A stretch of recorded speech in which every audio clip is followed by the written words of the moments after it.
My name is Rusti Joshi, and me, Trujari Dodia, Pooja Bua and Hetal Pathak going to present summary of Orlando, fact of Orlando, key facts of Orlando, after that biography of Orlando, and this video is going to be short presentation by us. So let's start with the key facts. Orlando, a biography by Virginia Woolf. So full title is Orlando, a biography. When written, this is written in 1927 and 1928 she published this novel. Where written? London, England. We know that she was belonged to London, so she write this novel in London. Literary period is modernism, as we know that Virginia Woolf belongs to the 20th century modernism, so she write this novel in modernism. Genre of this novel is historical fiction, experimental biography. Setting of this novel is London, Constantinople and some part of Turkey. So these are three major settings of this whole novel. Climax of the novel is October 11, 1928. So this line is also mentioned in Orlando's last line, and also when she published this novel, it's October 11, 1928. So this is very useful thing to remember that when she wrote this novel, October 11, 1928, and this Orlando published at the same date. So this is the thing. Antagonist of this poem, of this novel is society. Point of view of this novel is third person omniscient. So this is the key facts of the Orlando. Now we are going to see brief biography of Virginia Woolf, and I request Pooja to explain further.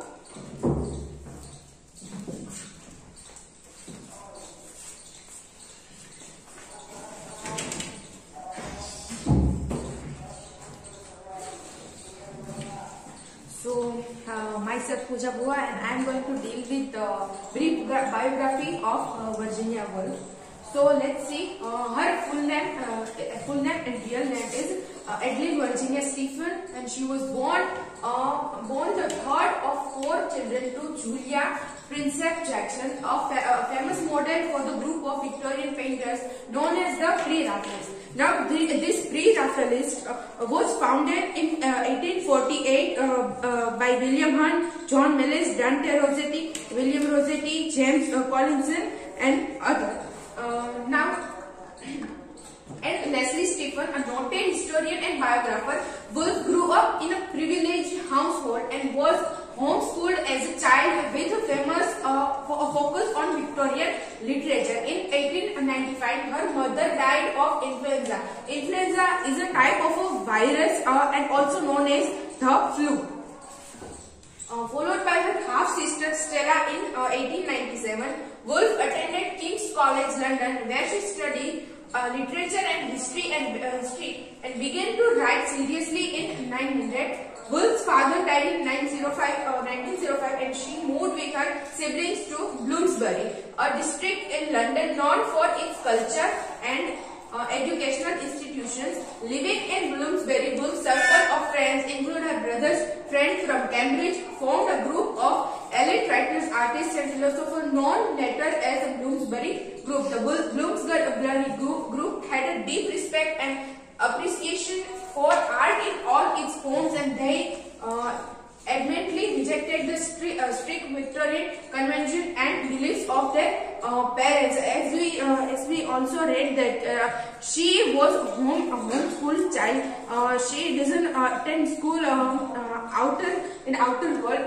And in Victorian society, there are so many rules that how they want to do and what they want to do are supposed to say by others, and they also believe in a religious perspective. So this Bloomsbury group and all the members what they broke the flow of this Victorian society and made a whole new literature and thoughts in Victorian society and known as a Bloomsbury group. Now the Bloomsbury group boasted such members as E.M. Forster, Roger Fry and Lytton Strachey, and it was where Woolf met her future husband Leonard. The couple married in 1912 and in 1950 Woolf published her first novel, The Voyage Out. In 1970, Leonard and Virginia Woolf together opened the Hogarth Press, a publishing house in London, but her next novel, Mrs. Dalloway, was not published until 1925. Beginning with her mother's death, Woolf struggled with mental health issues and suffered both of depression and anxiety. Here is a first point why she goes into depression, a cause of first attack by his mother's death. During her life, Woolf was hospitalized on multiple occasions and she twice attempted suicide. Woolf's doctor warned her that reading and writing would aggravate her condition and she was often prescribed alternating rest and physical exertion. In 1922, Woolf met Harold Nicolson and his wife, Vita Sackville West, both successful writers, and Woolf and Sackville West began a love affair that lasted most of the 1920s. And on this Sackville Vita, she also wrote a biography named Orlando, which is not an original biography, but the name of the novel is biography Orlando.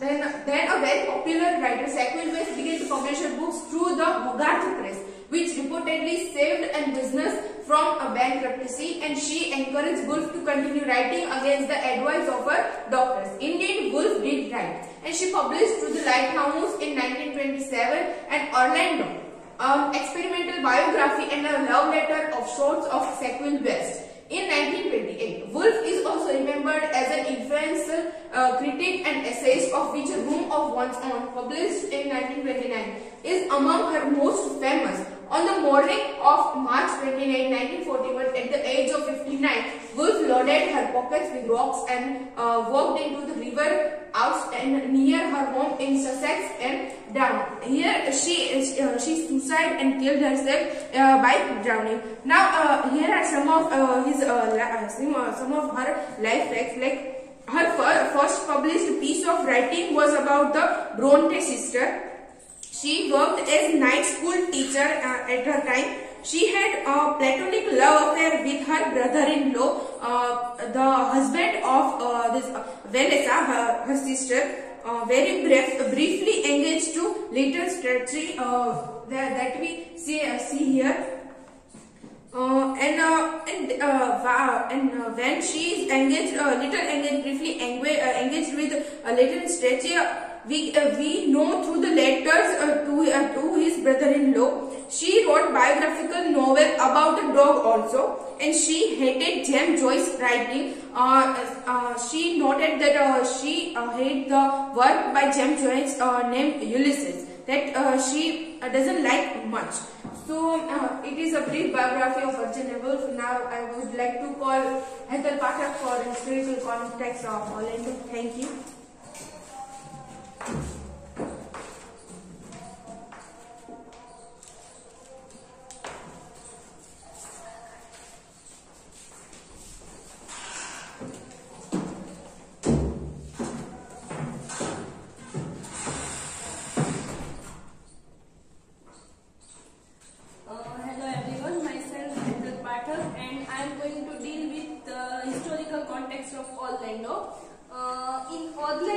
Orlando first sees Sasha skating on the river Thames during the festival of the Great Floss.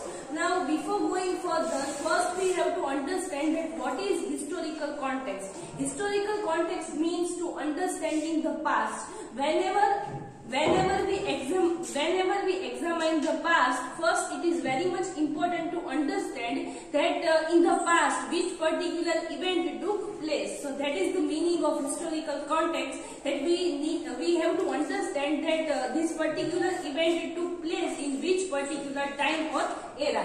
That is the meaning of historical context. And now let's see with the reference of Orlando. In Orlando first sees Sasha skating on the river Thames during the festival of the Great Frost. In the movie, we have also seen that how first time Sasha and Orlando met together and how they both started falling for each other. Because we have seen the dialogue from Orlando that she told Sasha that now we both are linked together and our destinies are also together. So that is how they both met.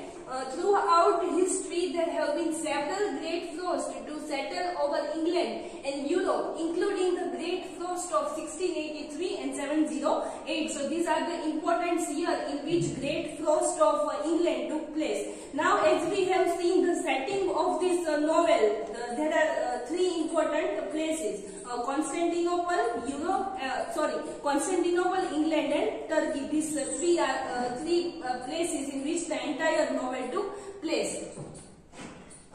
So these are the important years of this Great Frost. However, it is likely that Wolfe is referring to the Great Frost of 1608. As we have seen in the movie, the different time spans, that it's different time spans, that it starts from 1600, it starts from death and it ends from birth. And that is how Virginia Woolf is referring to the Great Frost of which year? It is 1608, in which the very first frost fair was held in London. During December of 1607, a massive cold spell settled over Great Britain, Europe and Iceland. Temperatures plummeted, killing people and livestock, and the river Thames froze completely over. As we have seen in the movie, the effects of Great Frost, that how people had to suffer a lot, and how Sasha also died because of the arrival of Great Frost. The coast of the North Sea froze as well, and all shipping and trading halted for over 3 months.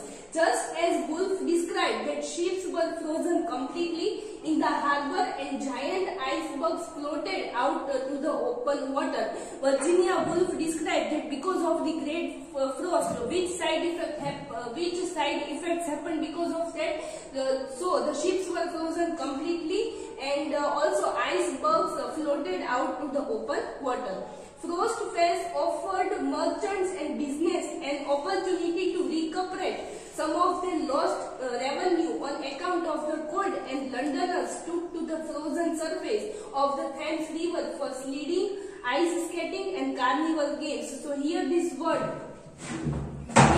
recuperate means some kind of an illness, to recover from an illness. And because of this great frost, it offered merchants and business an opportunity to recover whatever damage was happened to. They give opportunity to recover from that. Frost fairs typically lasted only a few days, but did not start to shut down until the ice began to melt, often trapping people and attractions out on the melting river. The ice usually melted rapidly, often in less than a day's time, and it led to several deaths over the centuries. So what happened that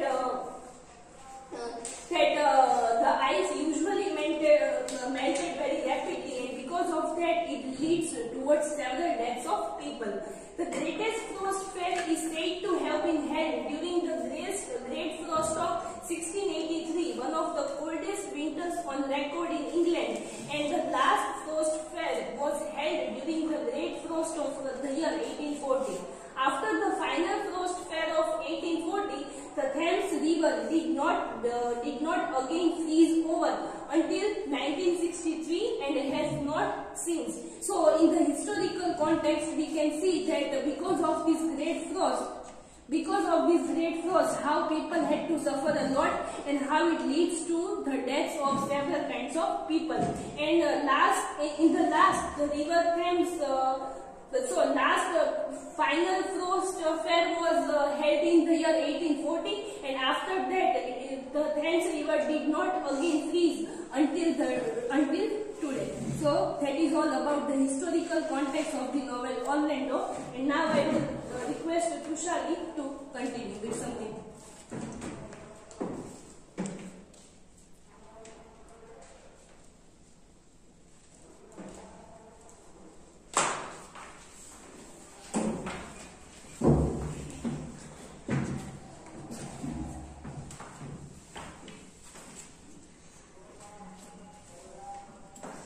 Hello everyone, I am going to discuss summary of the novel Orlando. So the very first thing, the novel begins with the old war kind of situation and a kind of a glory. Not a war but a kind of a glory. Orlando swings his sword at the pagan head of a moor hanging from the rafter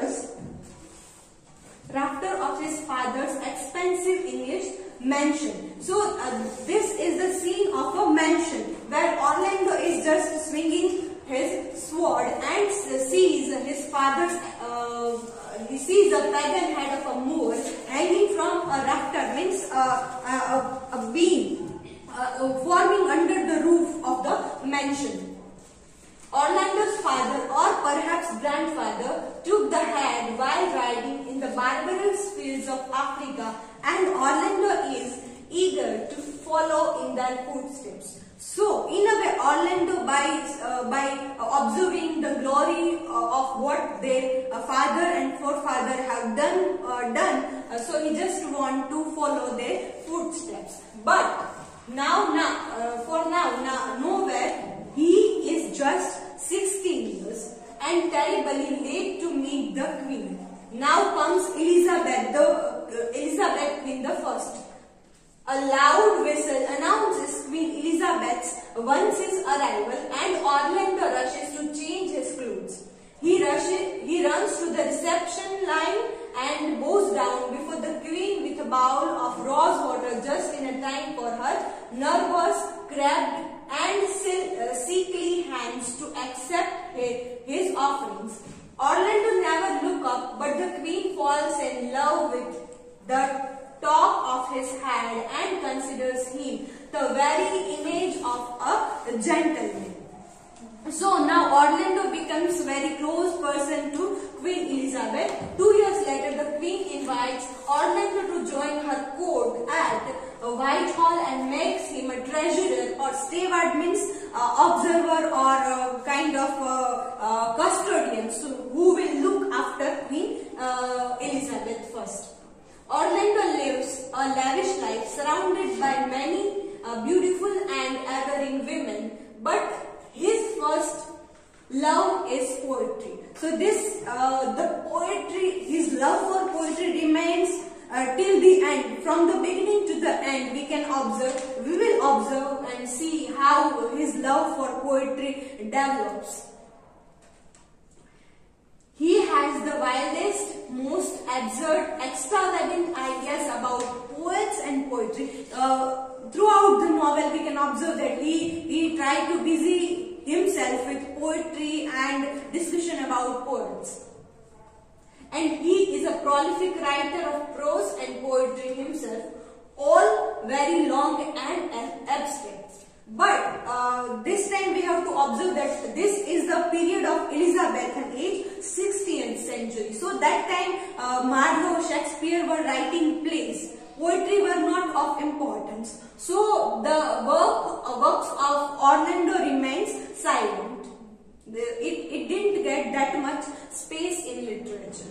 Orlando is soon betrothed, means engaged to Lady Margaret or Euphrosyne. This is a name of goddess of cheer, joy and happiness. So he addresses his fiancée by this name Euphrosyne, as she is known in his sonnets. So Orlando also depicts her in his sonnet by this name. But he quickly falls in love with Sasha, a Muscovite princess whom he met during the festival of the Great Frost, as Hathal has discussed previously. The Great Frost is an event where when Thames rivers is being frozen. So they had a kind of carnival on the Thames River, frozen Thames River. They make plans to run away together. So now the story of Sasha and Orlando comes, and how they become separate. They make plans to run away together, but when Orlando goes to meet her, just as the Thames River begins to melt, he sees in the ship of the Russian ambassador moving out to the sea, and he knows Sasha is on board. So now, with the melting water of river Thames, Sasha goes to her, home, right? So here the relation between Sasha and Orlando breaks up. After Sasha's deceive, Orlando is crushed, and since he had made no attempt to hide his feeling for Sasha from Euphrosyne, because of Sasha and Orlando's relationship, there was a kind of crack between the relationship between Orlando and his fiancée. He is a complete disgrace at court. So because of the relationship of him with Sasha, he was dishonored in the court as well. Depressed and dejected, Orlando fails to wake at his usual time on Saturday, the 18th of June, and sleeps without any sign of life for a week. After 7 days, he wakes up, and at his usual time with an imperfect recollection of his past. He is examined by a whole slew of doctors. Lots of doctors are around him and looking for him what has happened to Orlando, who prescribed a myriad of treatments. Numerous treatments, including rest and starvation, and ultimately agreed that Orlando has indeed been asleep for a week. So first they started to presume that this can be an illness, or it can be because of starvation, but after a week they come to the conclusion that yes, this was because Orlando was in a sleep for 7 days. As a biographer, the narrator acknowledges that Orlando's case is quite unbelievable. So we cannot at first place, we can't believe this, that a person can go for a sleep for 7 days.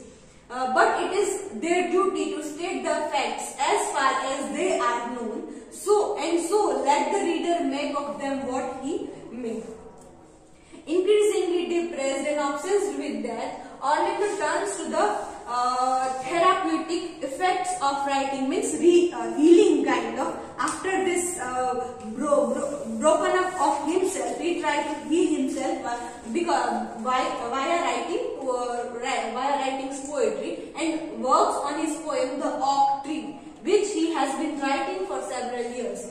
He also writes a friend on acquaintance of several poets and asked him to invite Nicholas Green, a very famous writer, to Orlando's home for a visit.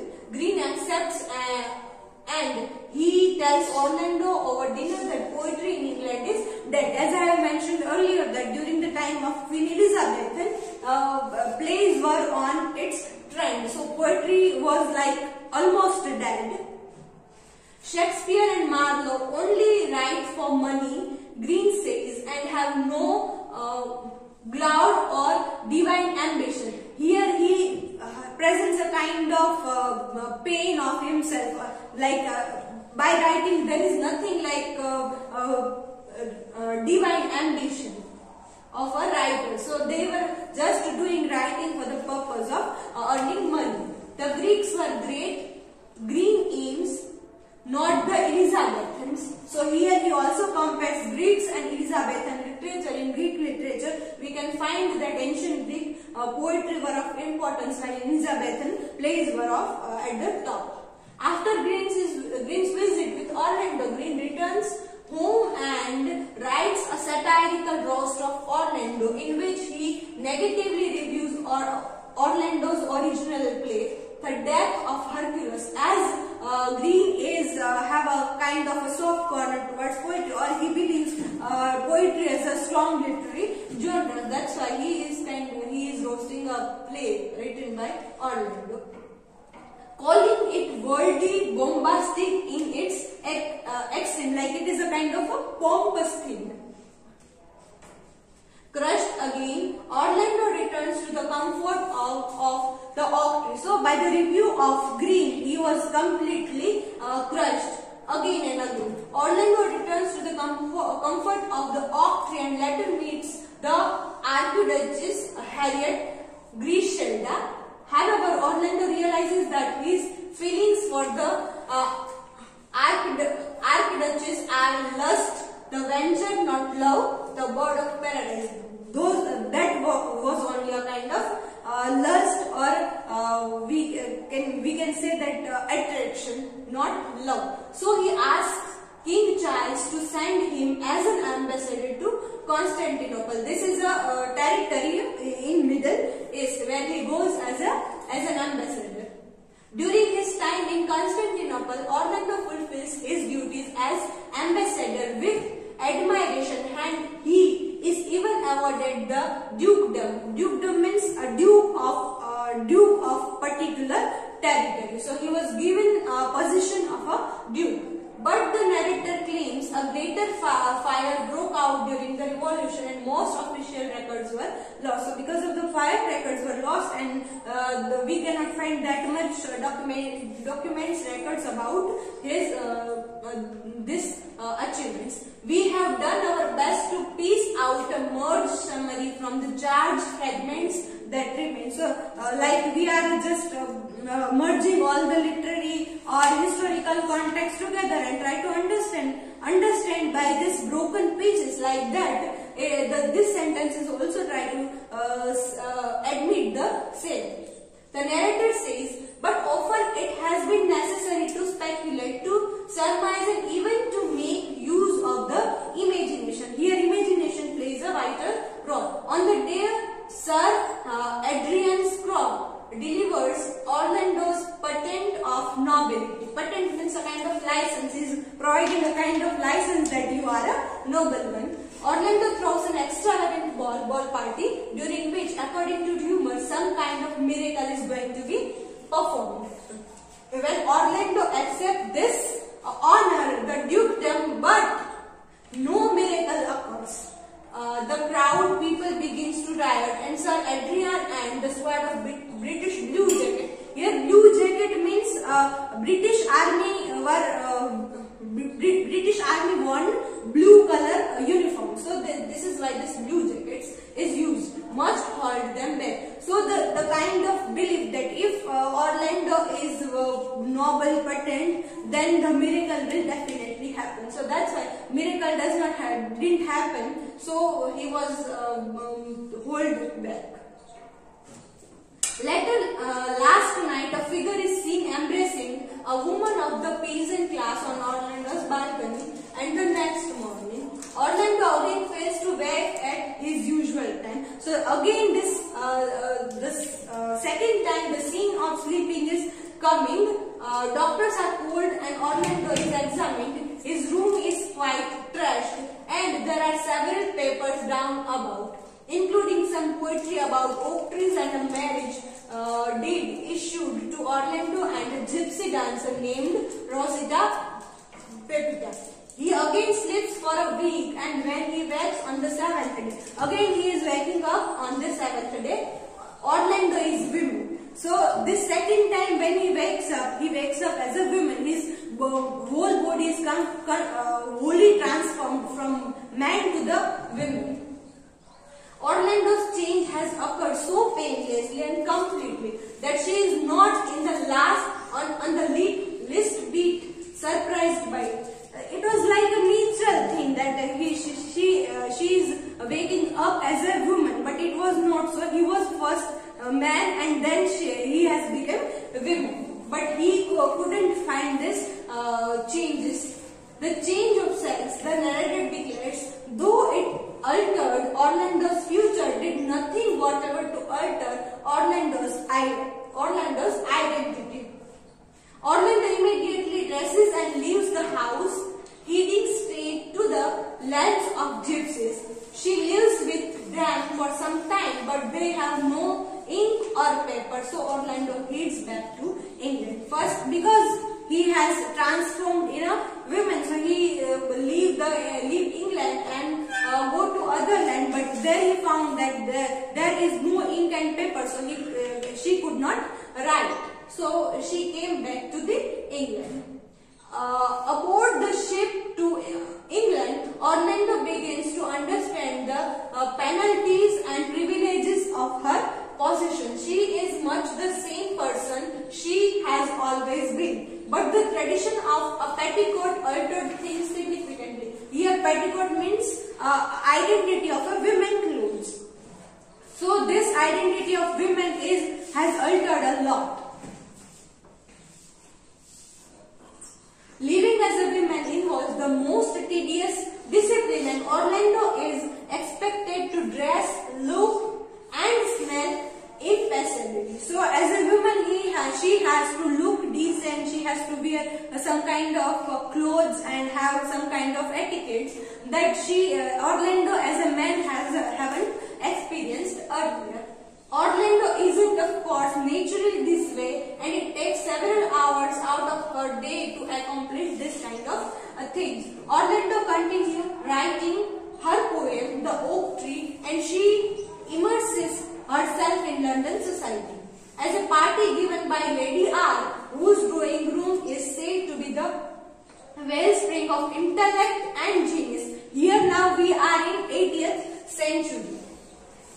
So the gathering place of writers of 18th century neoclassical age is being shown.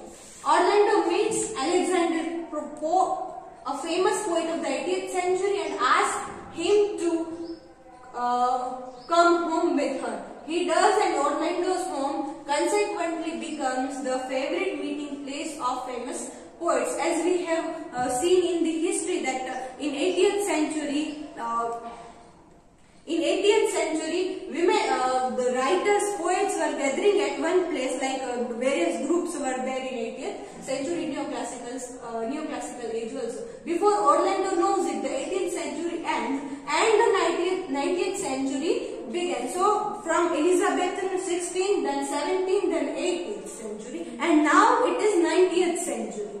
With the new century comes a new queen and a new climate, and a dampness settles over England. Orlando is completely at odds with the new era and finds it impossible to write. A tingling and vibration consumes her body, originating in the second finger of her left hand, and Orlando decides she must get married. Now here the thought of marriage comes in the mind of Orlando. In the spirit of the age, if she is ever finished her home, Orlando takes a walk in the park. After she trips and breaks her ankle, she meets Marmaduke Benthrop, Shelmerdine, and they with the first meeting, they engaged in a minute, like connected, attracted towards each other, love at first sight, like. And the next day, Shell looked to Orlando suddenly. Orlando, you are a man? She explains. Shell, you are a woman? So by this exclamatory sentences, we can see that Orlando, as we know that Orlando was a man previously. So here we come to know about the fact that Shell also was a woman in her past. Orlando responses. They are married on Orlando's estate, but no one hears the word obey spoken before the passing of the release. Shell is a sailor and is frequently gone around the Cape Horn, and Orlando is left alone to put the finishing touches on the oak tree. Here Orlando tries to finish her poem. she has after all been writing it for more than 300 years now. It has been more than 300 years. If we look at the 16th century, it has been 3.5 centuries almost. Done. Orlando. Now the writing after 300 years, the writing of the oak tree poem has been ended. Stepping away from the poem for the last time.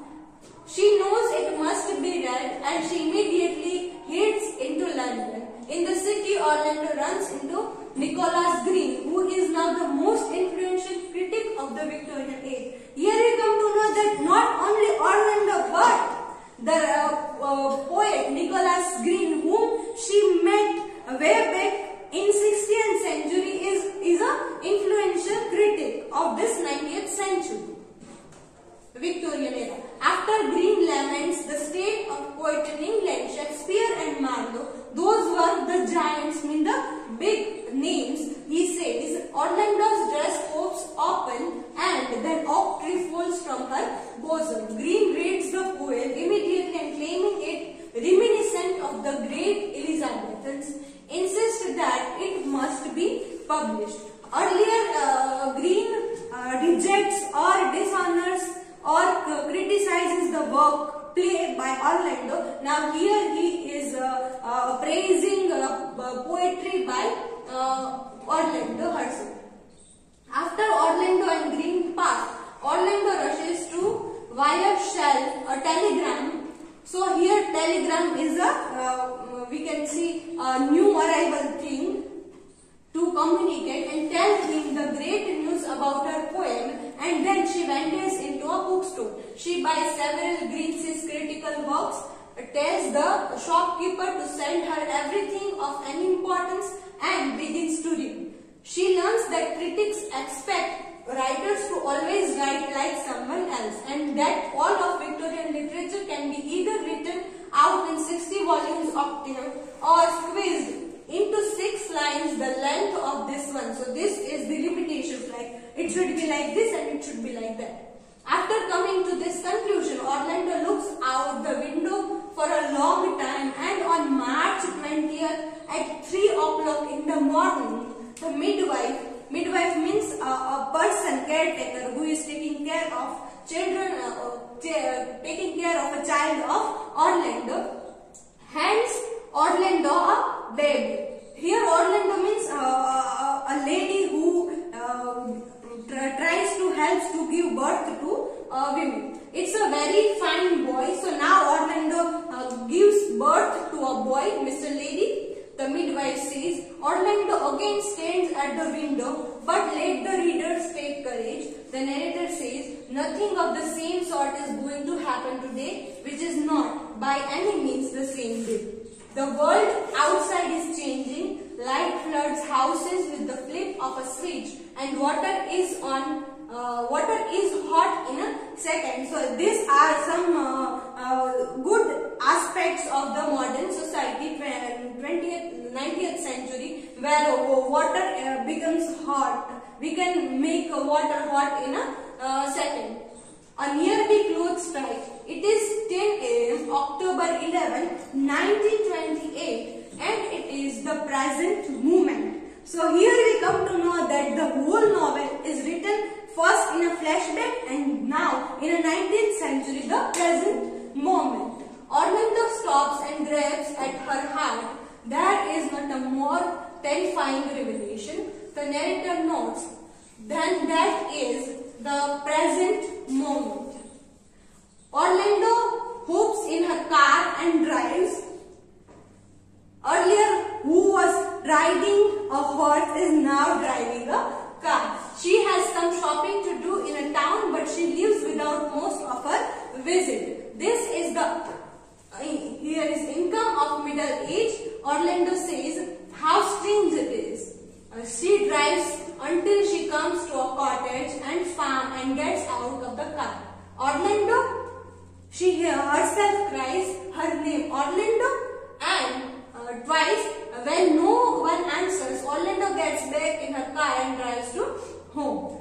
Walking through the many empty rooms of her sprawling mansions, widespread, a huge mansion. Orlando thinks of the numerous parties and people who graced the rooms over the past centuries and feels a sort of depressed nostalgia. Means she has been lived a lot, almost 3.5 centuries, so she is recollecting all the memories by so the narrator is addressing her memories by the word nostalgia. She walks out to the garden and down a remote path to an old oak tree. Orlando places her poem, the oak tree, at the base of the tree and looks to the sky. She can see an airplane flying overhead and she knows that she is on board. Shall her husband. Orlando yells to the sky. Shell jumps from the airplane and as she does, a single wild bird flies over his head. It is the goose. So, like imagery first of airplane, then it comes to goose.